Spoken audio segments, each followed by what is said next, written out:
Thank you all for coming. I wanted to introduce myself. I'm Beth Card. I'm an assistant commissioner at Mass DEP for the Bureau of Resource Protection in the Boston office. So wanted to welcome all of you to our information session this morning. First, I'll give you just a little bit of overview of how the session is going to work today. We are going to do an information session on our proposed Water Management Act draft regulations that are currently out for public comment. The information session will run until about 11:30. What we'll do is I will give a general overview of the package, and then Dwayne Levangie of our team will get into some of the details on the draft regulations. We'll have an opportunity to take some clarifying questions from all of you and have some dialogue about those draft regulations. And then about 11:30, we'll take a half-an-hour break and start the formal public hearing and public comment session at noontime. And at that time, it will really be the opportunity for you all to provide your oral comments for those of you that have them to us. If you did not sign in, there is a sign-in sheet at the table on the side, and if you didn't, we'll pass it around so folks don't have to get up. We're asking that if you would like to testify this afternoon, please just check your name off on that list, and we'll make sure that you have that opportunity. So this is actually the 6th public information session and hearing that we've had in this process, so it's the 6th and final one. And so, again, glad to see so many folks here. And if we run out of chairs, we can grab some more from next door. So we'll try to keep an eye on that as folks are coming in. Great. So what I'm going to do is just start by giving a quick overview. And as folks know, the draft regulations are currently out for public comment. With the draft regulations, there is also a draft guidance document. We are really looking for comments on both sets of materials. The regulations themselves, as well as the implementation guidance that we've provided with it. For those who are not aware, we have extended the public comment period. It was originally set for June 10th. It has now been extended until July 10th. So please submit your written comments by July 10th. And at the end of the presentation, there's a slide that shows you where and how to submit those written comments. So even if you don't want to provide oral comments today, you of course have the opportunity to provide written comments. So just a general overview of the things that we'll cover this morning. First, I'll give a brief synopsis of the universe of water withdrawals that are covered under these regulations. We'll talk about the Sustainable Water Management Initiative and the efforts that has gone into that has led to the development of these regulations and the draft policy documents that we have prepared. Then we'll get into some of the details on the draft regulations themselves and the details associated with those. We'll look a little bit at some of the resources that Mass DEP has developed to assist folks with the implementation of these regulations and permits. And then we'll talk about the schedule for permit renewals and timelines. Pay no attention to what's going on here. Okay, just to make sure that we're all starting from the same place in terms of how these regulations will be applied, there are 2 categories of water withdrawals that are covered under the Water Management Act. The Water Management Act is the state law that governs water allocation policy in the Commonwealth of Massachusetts. There are 2 types of water withdrawals that are covered under that act: registered withdrawals and permitted withdrawals. Registrations or registered withdrawals are those that were established in the 1981 to 1985 timeframe and codified in the Act. Those essentially are grandfathered withdrawals in that they do not currently have significant conditions on them unless DEP changes our regulations to do so. And they also are not impacted by safe yield limitations, which we have, and we'll talk a little bit about that. On the other hand, we have permitted withdrawals. So these are withdrawals that are greater than 100,000 gallons per day.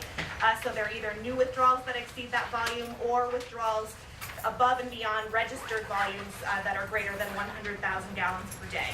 The draft package that we have out for comment now pertains to permitted volumes. We are not doing additional restrictions on registrations in this package. We are focused on permits. There are situations when permitted withdrawals, there could be an entity or a regulated entity that has both a permit and registrations. When that happens, the conditions from the permit apply across the board, so there is some overlap between the two, but I just wanted to make sure that people had a good understanding of the distinction between registrations and permits. One thing about the permits is that they are issued for 20 years, and they are issued on a major basin scale. So each of the 27 major basins in the Commonwealth, the permits within that major basin come up for renewal at the same time, and they're all on a set schedule. It's a rolling schedule, and so at the end we'll talk about where each of those major basins are and when they'll be coming up for their permit renewals. So wanted to flag that for you as well.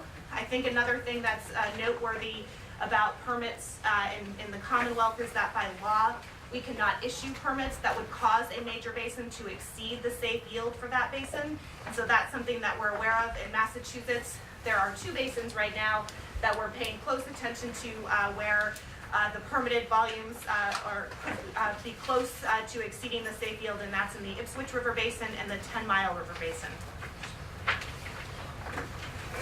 So just a little bit about the work that's gone into our efforts to date. I think many folks may be familiar with the Sustainable Water Management Initiative, and here are some of the key achievements that we've had working on this initiative for the last several years. We've worked, Mass DEP, in coordination with our sister agencies, the Department of Conservation and Recreation, the Department of Fish and Game, and of course the Executive Office of Energy and Environmental Affairs. The Secretariat has worked very closely together on the development of this package. We had the opportunity to partner with the United States Geological Survey to do some studies, some modeling and monitoring efforts to help guide our decision-making process.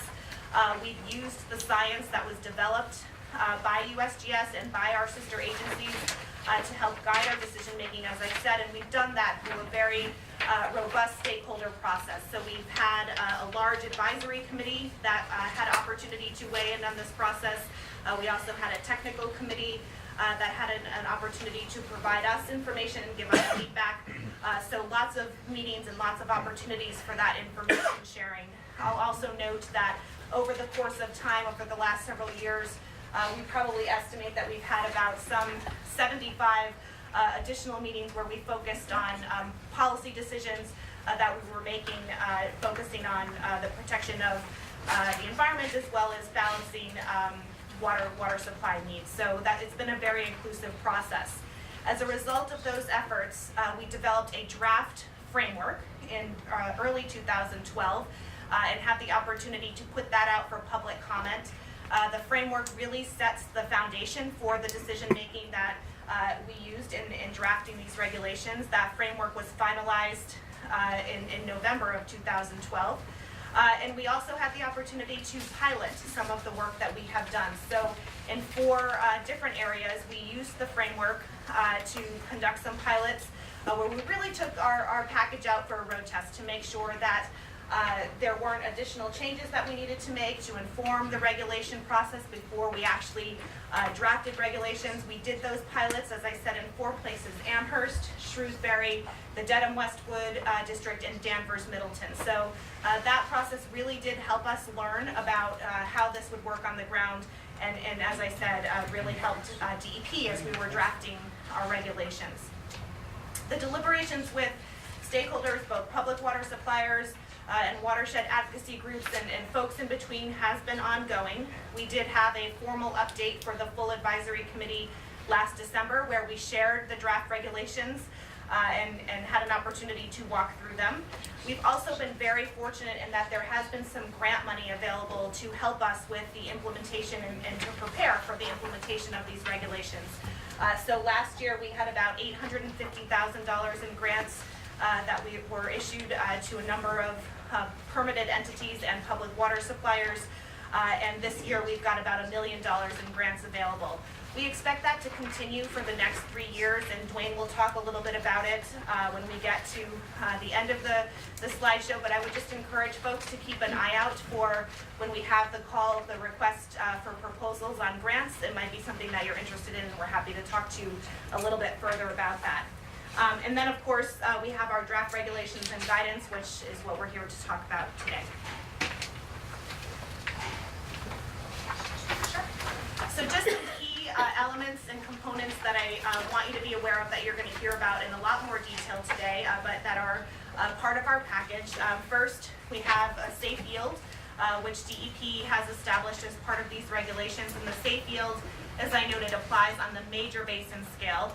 And the safe yield really is the backstop of where we cannot issue any permits above and beyond that safe yield formula.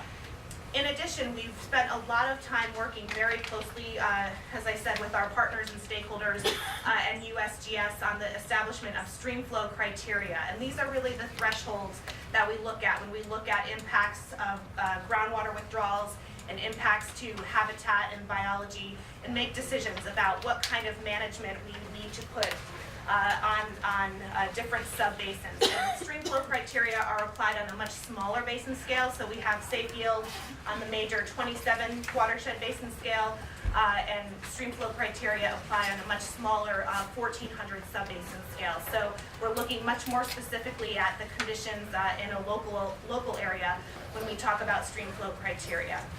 The way we'll implement these programs is through our permitting efforts. And that's really what I know a lot of folks want to hear about, is how will the permitting work under these new regulations, and we'll talk quite a bit about that.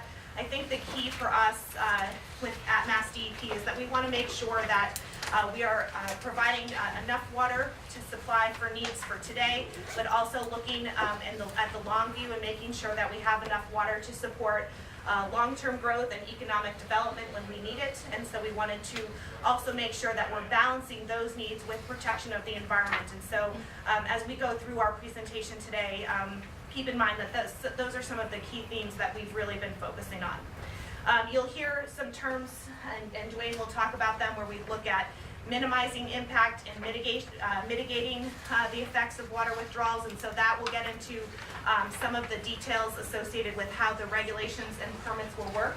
And so I think with that, what I'm going to do is turn it over to Dwayne, who will get into the details of some of the science that we use to develop these regulations and the regulations themselves.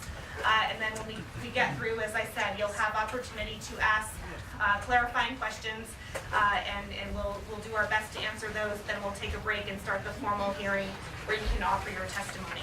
And I think as we're transitioning here, we'll make sure we're getting some additional chairs set up, but there are a couple of seats over here for folks that are in the hallway. Feel free to come on in.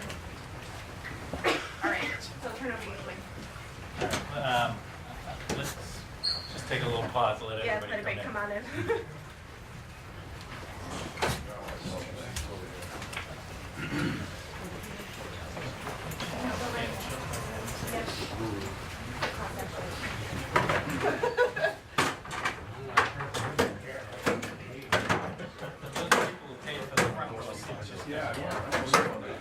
We'll give you a refund. Nobody wants to sit. There is, I'll do some of the housekeeping that Beth mentioned earlier. So there is a sign-in sheet going around. Please make sure you sign in. If you want to provide oral testimony, which is we'll start that at noon, you need to let me know, check that box off in there. So please sign in if you just came in the room.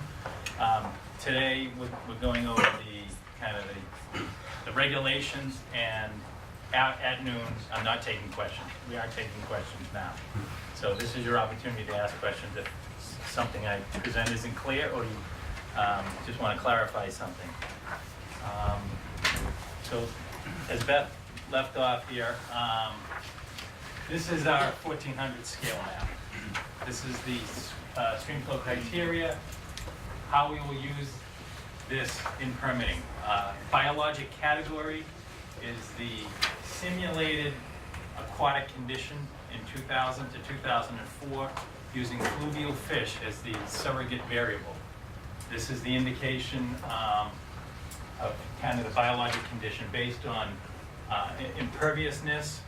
The human factors most particular or most relevant are imperviousness and groundwater withdrawals, particularly in August. So Eastern Mass, you can see, are our most compared. A lot of that's imperviousness, some of that's groundwater withdrawal values. Again, This does not take into account surface water withdrawals. This is groundwater withdrawals and imperviousness in the existing condition. A couple other factors that are significant in the fluvial fish realm are the channel slope and the percent of water in vegetated wetlands. So that's significant because if you change one of these colors on the map, that will have some permitting implications. The science of the USGS model allowed us to simulate this if only groundwater withdrawals were considered. So this is the same map. We've taken out the imperviousness of that, and we set imperviousness at 1% and said, what would conditions look like in these watersheds be based on groundwater withdrawals? And groundwater withdrawals includes everything from a large public water supply well down to non-transient, non-community like restaurants, things that are public water suppliers by DEP are reflected in that. Golf courses are reflected in this as well. And this is based on the 2000 to 2004 groundwater withdrawals. Todd? Now, have you taken into consideration private irrigation wells in this as well? Private wells are considered not necessarily private irrigation wells. Private wells, USGS simulated, in the USGS report documents how they simulated areas that are covered by private wells. If somebody added a irrigation well, I'm not sure that's necessarily considered in that now. Okay.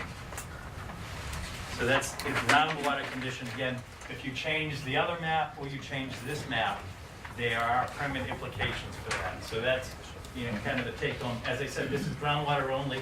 We have a big giant reservoir out here called Quabbin.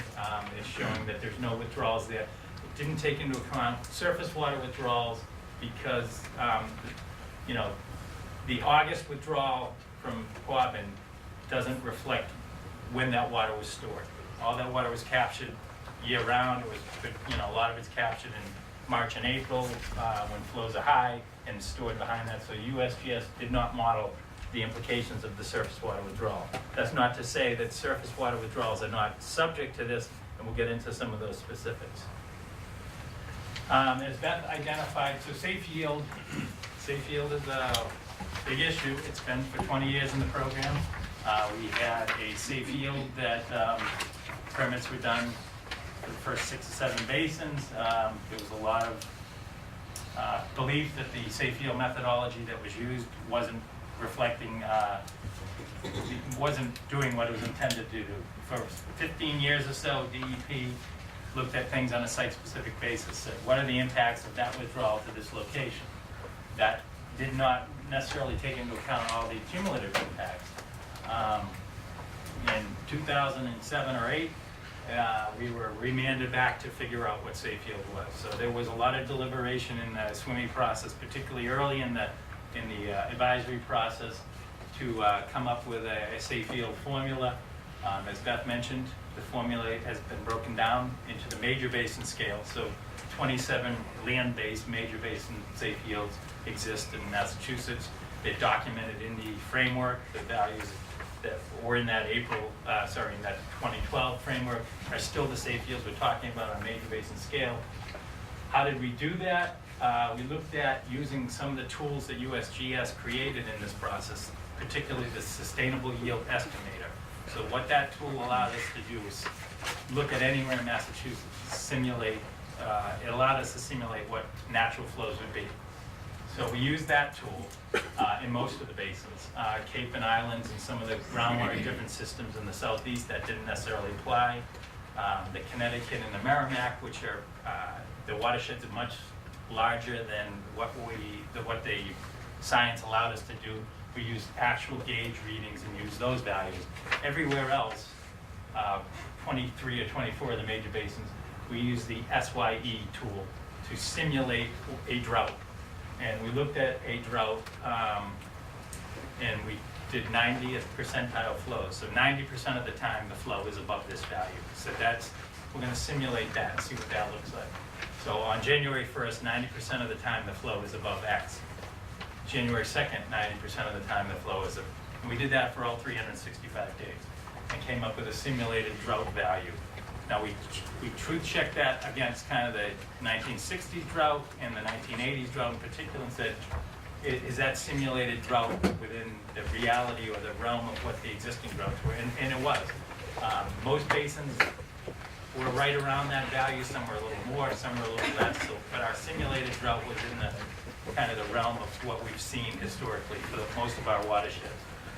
So we took that drought basin yield value, and then in certain systems, certain reservoir systems, even with that drought value, there was still additional volumes left in storage. So the Quabbin, the Wachusett, Springfield, some of the really large reservoir systems, I think there was 9 watersheds in the state that had values that went through the methodology that's documented in the framework process. And we said, well, we can factor that back into the safe yield formula. So what we've said is 55% of that drought, simulated drought value, plus those that qualify for the reservoir storage, is the safe yield for those watersheds. And again, those are documented in the framework, so the value's there. And Beth highlighted earlier, 2 basins currently have allocations above or near that safe yield value, the Ipswich and the 10 Mile. So we're working on an approach in both basins to address some of that. One of the realities is that in both basins, the allocation is greater than what they're using. Demand has gone down, people have gone elsewhere. So right now, they are not exceeding safe yield in actual use. Now, on the environmental protection, we're only allocating 45% of the drought basin yield. Again, that's on an annual time step. But on permit decisions, the sub-basin scale is where we're looking. So that map, those colors, changing those colors are significant. And we're looking at how they change those colors seasonally as well. So that's kind of the safe yield. I don't have the specific values. The framework has those, so if you want to know what they are up on our website, and our plan is to publish them on DEP's website as well. Now we get into the permit conditions. So standard conditions, and I say this each time, and this is our 6th time doing this, but standard conditions sound so non-eventful, but they are significant, and about 60% of our permits have the latest standard conditions. These includes, unaccounted for water performance standards, residential gallons per day standards, water use restriction type things, and we'll get into some specifics on that. So those are the standard conditions for groundwater and surface water.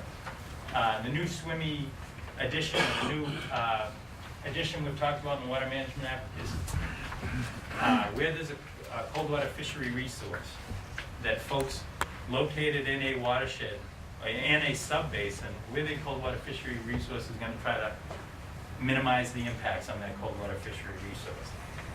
Somebody developing a new well has and will continue to have to address those issues. That's nothing new, but where we have existing withdrawals near one of these sensitive resources, we're going to try to minimize the impacts to the extent we feasibly can do that. Minimization is, so the map I showed earlier on the groundwater withdrawal categories, there was a lot of pink and reds. Those are our category 4s and 5s, our most impacted subbasins.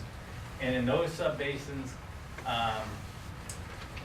what that ratio of groundwater withdrawal category says is that measure is a comparison between simulated natural and the amount of water that's being taken out through groundwater.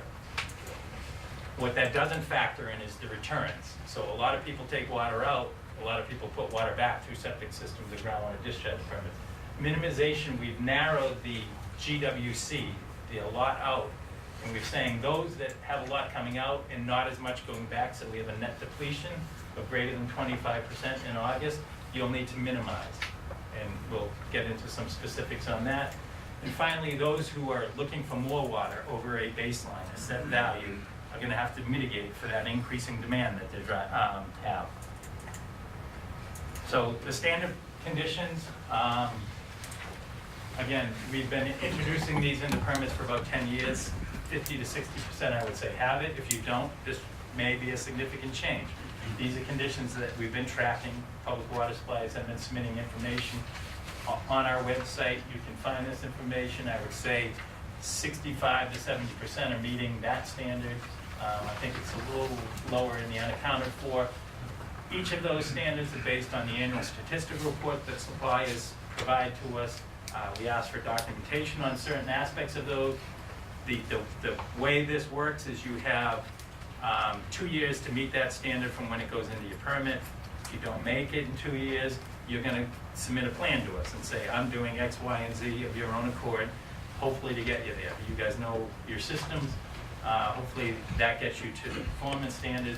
If not, after 3 years of doing whatever you're doing, you don't make that, then you're gonna get, we're gonna sit down and talk about what best management practices you need to do. We have some things documented in our permit that at the end of the day, after 5 years, if you're not there, we're gonna expect you to do these activities, and we'll call you functionally equivalent if you comply with those activities of your permit. That's true of the 65, and that's true of the unaccounted for water, which is the value, the difference between what's pumped and then what is metered or reasonably estimated for municipal uses on the back end. So things like firefighting and flushing that are not metered, if you can estimate those and provide documentation, at the end of the day, what's left is your unaccounted for, and we want those values 10% or less. The best management practices come from the Water Resources Commission's state standards. We take the standards that they have there. They have standards and they have recommendations. We take the standards, and those are the best management practices. It's 2 or 3 pages of a permit. It is things like the frequency of leak detection. It's making sure you meter and repair and replace your meters, that you do pricing that meets kind of a full cost pricing aspect, public education. So again, there's a number of standards that you have industrial commercial program to work with your largest users to try to control their use. Seasonal limits on non-essential outdoor water use. Again, that's been in permits for 10 years or so. There's some choices there. We'll get into a little bit. I highlight this one. So in the SWIMI process, folks who have had this condition, there's a condition that says you will do certain restrictions. But if we get to a drought task force declaration of an advisory or greater, so we really are, in a condition that's starting to degrade. Previously, folks were able to water 7 days a week outside the hours of 9 to 5 if they were below 65. And what this new SWIMI condition deliberation was, if we hit a 7-day low flow value of the 7-day low flow for that gauge, you're gonna go down to 1 day a week. And we're gonna identify what that gauge is. So you go down to 1 day a week, whether you're meeting 65 or not. Todd, you were first. If you're already meeting 65, and you do have a seasonal restriction that you enforce, and you have a summer management plan, does this still low flow trigger going to 1 day go into effect for those type of communities that are already meeting the 65 or exceeding it and have taken that additional step? And if so, I guess my question is more about the actual enforcement of it. I mean, it's an extreme process that we've gone through to get compliance. Now you're asking them to go down to one day a week, which is a little bit harder to enforce. Is it a question or a statement? First one's a question, second one's a statement. Yes, we are asking you to go to 1 day a week, and yes, I understand that there's potentially more work involved in doing that. So yes, it is going to be required if you are making 65. The gentleman, yes. Yes, George Comiskey. I'm with the Park River Clean Water. I was wondering how you came up with the stream flow triggered numbers. I know for the Parker during May, June, it's 20 CFS, and from July through September, it's 6 CFS. So I wonder what factors went into determining that. Boy, there's some, we are lucky to have Linda Hutchins from DCR who helps with these numbers. So. Hi, Judge. We use the actual gauge data that are in the zero program. So the gauges had enough years of data. Because I was wondering, did you do any dissolved oxygen sampling? Because we're not, No field work. No field work involved. We just what the 7-day low flow is statistically. And the modified permits, you say you've been putting these in, show that it's based on the herring run. Not unless there was a specific condition to that permit for herring run. That's not in it. This is simply what is a historic 7-day low flow for that existing gauge, and that becomes the 1-day trigger. Now, if there's a concern about a herring run in the permitting process, we might condition. It's in the permit. These are the reasons why the numbers were put in because of the herring run need, for spawning during the springtime and for returning during the summer. So I wonder how you determined. The 7-day low flow doesn't typically happen during the herring runs. The herring runs occur in higher flow conditions, so I imagine, I haven't seen that permit, but I imagine that the permit is addressing the spring and fall up migration and out migration, and not particularly the low flow season when. So I was just wondering how those numbers connect with the herring run. Right, I think we're happy to talk about specific conditions and existing permits with you afterwards, but I think just in the interest of time, we should keep for clarifying questions on these. Can you clarify why you chose a trigger that is more stringent for the least flow stressed rivers and most stringent, or at least stringent for the most flow stressed rivers?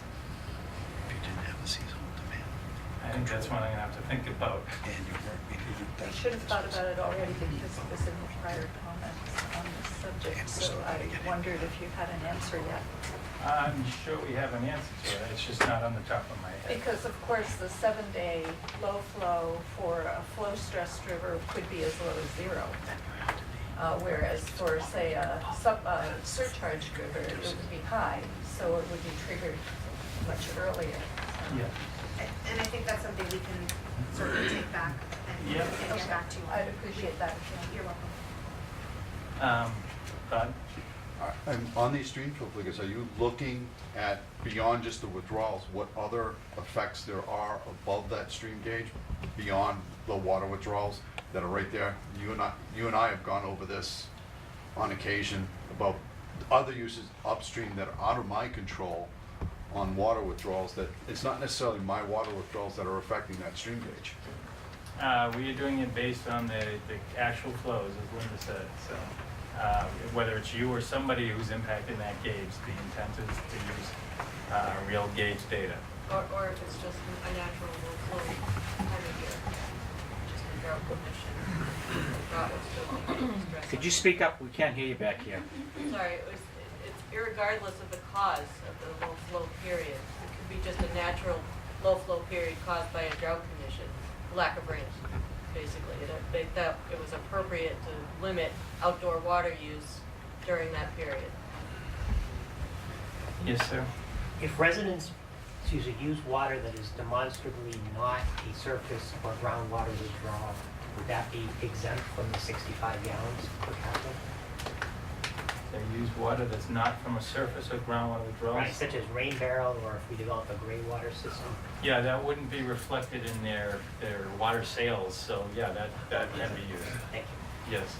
I just want to see if I understand this correctly. So if you have a permitted withdrawal, and say, take the Ipswich River Basin, for instance. So in Wilmington, we don't have permitted withdrawals, we have registered withdrawals. So we can pump the heck out of the headwaters, and then the communities downstream that have permitted withdrawals would actually fall under the stream flow criteria, even though we've prevented water from the headwaters to get down to the permitted communities downstream. Is that correct? They're subject to stream flow criteria based on their withdrawals, yes, but if the pumping in Wilmington affects the gauge downstream, which could trigger restrictions for those But yet downstream. we're not under this criteria at all under registrations. That is correct. That's silly. That was a comment, by the way. I wasn't answering that. Final part of that is certain communities, particularly seasonal, Cape and Islands, we're not counting gallons per person per day. How many people show up on Oak Bluffs in July is particularly difficult. And not that it is an off Cape, but we think we have a better handle on it. But where there's that kind of seasonal change, we're not counting 65 gallons per person per day. So the water use restrictions a little bit The restrictions, they don't say you can't water. They say you have to reduce your non-essential uses. We define essential uses as things that are for the core function of the business, that are for health and safety purposes. There's a couple other qualifiers. You guys want to help me with the core function? Food and fiber, if you're growing vegetables. Right, food and fiber, production of food and fiber, you have livestock, those are essential uses. Drink water at any time. Yes, you can hand water outside the hours of 9. You can hand water whenever you may. Golf courses, we have said the greens and tees are essential. When use starts getting bad, we would expect people to start reducing their ornamentals and fairway watering. So the permits themselves get into specifics on essential and non-essential. People have choices on how they want to implement water use restrictions. They can do it May to September. We've heard from the water supply community that's often easier than worrying about stream gauges. I set my rules on May 1st, and these are the rules through September 30th. That's one choice. Others, you can look at stream flow. If you want to do that, it's a high year, you may not have to restrict as much. In a low year, you may have to restrict. The ABF is the aquatic base flow value. We'll identify that value. We'll pick a USGS gauge downstream of you. If you don't have one, we'll try to get one nearby to represent particularly rainfall. If conditions are bad in your watershed, one nearby, they're probably not getting much rainfall either. So we'll identify a gauge. You have more latitude to water if you're making 65. If you're not, you're going down to 2 days a week at the max. We have the new low flow trigger. You go down to 1 day a week. And on the Cape and Islands, we're not using stream flow as that choice. We're looking at using groundwater elevations at certain USGS monitoring wells, just because those systems are driven by groundwater more so than stream flow. Question? Yep. On that 65 gallons a day, now, is that based just on the summer, or is it based on the 365 days? Because Because, I mean, it does go up in the summer. 365 Okay, days. thank you. It's the annual statistical report, and again, we've been doing that for years. Most water supplies in the room know what their value is and where they stand on that. Yes, sir? Drought advisory, is that part of this non-essential reduction? I don't see it. No, the 7-day low flow trigger has been replaced by the drought advisory. The drought advisory was slow going in and it was slow coming off. The 7-day low flow is reflecting actual stream flow conditions, so we went into a actual stream flow condition. We've talked about using it on the Cape as a trigger, the advisory down there, that if the state's saying that the drought advisory exists, then the water use restriction requirement would exist there. Even more than likely, the groundwater elevations are reflecting it as well. But just on the Cape. Elsewhere, the 7-day low flow is replacing that. So the cold water fishery consult, where there's cold water fisheries, and I just did the Cape, so there are cold water fisheries down there. If you're located in a sub-basin with a cold water fishery, we want to screen and identify where they are. We want to potentially meet with the suppliers. The idea is we would have a basin outreach meeting up front. That might be the consult. That may be all that's needed in that case. We will have forms. What we're trying to do is minimize the impacts to the cold water fisheries. Cold water fisheries are they are going through developing regulations, DFG, Department of Fish and Game, on what a cold water fishery is, defining that. There's a note in our regulations to be aware of that. The expectation is those regs will be out on the street in June, defining what is a cold water fishery resource. How do we minimize the impacts on the cold water fishery? Perhaps you can pump wells further away from the stream, another sub-basin. Those are the kind of things that we'd be looking to see if there's any options. There may not be, but it's something we're looking to do. So minimization, I talked earlier, minimization is not all the pinks and reds that were on the GWC map. It's those that not only have a lot coming out, but then don't have as much coming back. The formula is relatively simple. It's taking the simulated unaffected flow, subtracting out the groundwater withdrawals, which the GWC map shows, and then what the GWC map doesn't show is how much of the August water is going back in. So how much is going back through septic systems or groundwater location, groundwater discharge permit. that is, if you're in one of those and that math works out to you greater than 25% August depleted, you're in a minimization category, and you will fall into doing things such as additional conservation. You'll do some optimization, something similar perhaps to the cold water fisheries. Can I manage a little differently? And can I release water or return water? So those are the minimization sub-basins. Question. Yep. Are you know, any of the irrigation water that goes back into the ground, are you accounting for that, even a small percent of that? We are not factoring irrigation water. In fact, You a think just- small percent, if any, goes back in. Most of it's evapotranspired if you're irrigating it properly. If you're over-irrigating, you're probably having it run down the street and leave that way. So we did not factor in irrigation back into that formula. Groundwater returns, that has to be within the basin to get credit, correct? The groundwater returns to that sub-basin. They have to be back to that sub-basin. If they're not, if they're in the next sub-basin, they show up over there. All your wells might be in one sub-basin. Most of your population through septic systems here, you might have a net depletion of 50% here and positive 25 to 30% over there. So yes, the minimization is based on where the estimates of where that groundwater is being returned. What percentage are you gonna use on the groundwater return for our septic systems? The percentage of returns for septic system is 85%.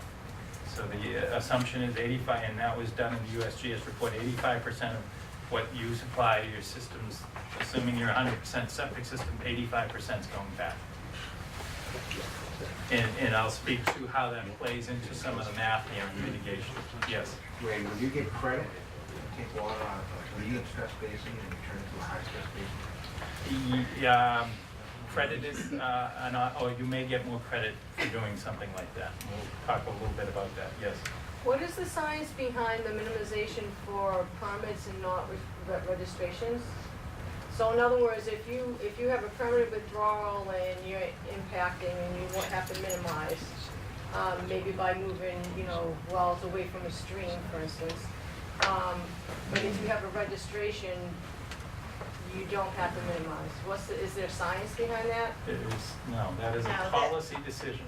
We did not tackle registrations in this regulation package, and so we are focused only on permits. So we didn't evaluate impacts of registrations as part of our assessment. Why is that? That was a decision that the department made, that we were going to start with permits, evaluate how that works, and get that moving. And we made a decision not to cover registrations in this package. Is there language inside the proposed changes that actually change any part of the Water Management Act to grandfather the registrations though, that they don't have to adhere to any regulations? I mean, I tried to. Nothing changed in the act. In the regulations, we did not make any changes associated with how registrations are currently monitored or reporting requirements associated with registrations. So I'm nothing talking changed. about minimizing though. I'm not No. talking about No. reporting No. requirements. I'm talking about minimizing. Nothing changed for registrations in this package. Okay. Terry? I actually ask you to then look at 310 CMR 36.02 and possibly amend that language to reflect what you just said. Yes, at least as I read it today, it does change. Thank you for that. Yes, sir. A question, I mean, we're in the Merrimack River Basin, we're in Drake, we pump from Tingsboro, and in addition, you're talking about, I need clarification, you're talking about putting water back into the watershed now. A lot of the discharge, we're in a regional treatment plant for the sewage, so that's all downstream. Yes. So, I mean, so is that, now how do we actually put water back into the basin when everything's being discharged downstream? Or how do you get credit? You don't get credit. You'll need to minimize, I'll get into the formula. You don't get credit for putting it downstream. You have things you can do that can benefit you, like you have infiltration and inflow, leaky sewer pipes that send more water down there that needs to be sent down there. If you fix those type of things, those are potentially creditable mitigation activities. We're a couple slides ahead of where I wanted to go. Hopefully I'll answer that when we get there. This is the map of who is net depleted. Which sub-basins are net depleted? The yellow are those that have been identified as having a more than 25% August net depletion.